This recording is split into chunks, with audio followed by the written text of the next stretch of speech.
There you go. Stay with your right leg. I constantly am like chasing the little things that are the repercussions for being a survivor. One Oak Farms barn manager Shannon Steele has never been able to take being healthy for granted. I was very sickly early on in life. A trip to the doctor after a horseback riding accident revealed why.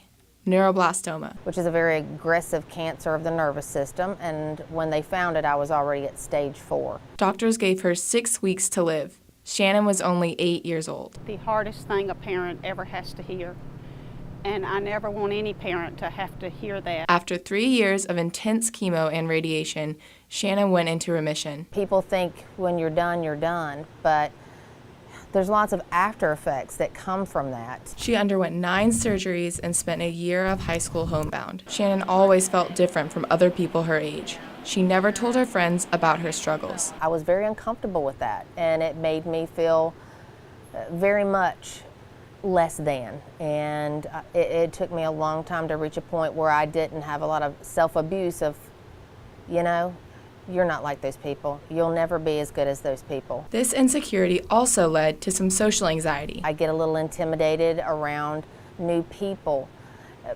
because I don't know how to present myself. I'm always worried about how, or was always worried about how they would size me up. But with horses, it's totally different. You come to them, they're completely authentic. You know exactly where you stand. It's a feeling that they trust me. They're looking for leadership from me. I am enough. Shannon returned to horseback riding in her mid-20s. The same activity that led to the discovery of her cancer became her healer. I always had kind of a competitive streak, but I shied away from competitions because, again, when you have that self-acceptance issue and that worry about, are you good enough? Can you do this? You don't want to let yourself down. Shannon rode in her first show in her mid-30s. She went in there on that horse and just rode her heart out. Horseback riding made Shannon feel accepted, but competing made her feel empowered. And I had never had that elevation before. I'd never gotten that sense of confidence that I had when I went into the show ring. And I do think that it propelled me to want to do more with myself. The Steeles became serious about competing. They even bought a horse and trailer. One year, they spent 32 weeks on the road, chasing what they call 50-cent ribbons. Things were good, but neurological pain sometimes kept her from leaving the trailer. That's a lot of money invested, a lot of time and energy by everybody. And it weighs on you. In 1997, Shannon's parents, Larry and Cherie, built a barn on One Oak, stall by stall. The barn served as a safe haven and a future. They built this for me to have my own sanctuary and a place where I could survive. When competing lost its allure, she started coaching riders full-time. I really enjoy helping adults find their niche with horses because they want it genuinely. There's no parent that's bringing them there to push them to do it. Or to the right, outside leg closed. Yeah, there you go. Shannon now applies the same dedication to mentoring that she did to competing. A horseback riding accident resulted in a broken back right before a show.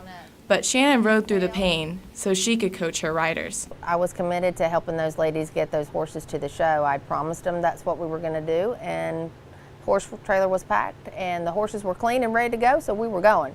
Shannon hopes her students experience the same confidence the sport's given her. Nothing I ever won makes me feel as good as watching the smiles come up on one of these ladies' faces when they hear their name called out in the ring. Health problems from her 2 battles with cancer still challenge Shannon, but she says helping these riders gives her pain a purpose. Whether it's just a handful of people that have come through my world here in this barn that have fought through something and said, well, you know, if you could deal with all the things that you've had to handle, I've got to quit belly aching about my life. Some days it's hard to say that's enough of a reason, but on the good days you go, it is enough. Shannon finally talks about the struggles she hid for years. She encourages others to do the same and face their fears before it's too late. I'm almost 50 and I waited a long time to find my own voice and do what I want to do for me, and it'd be a shame for someone else to waste that much time.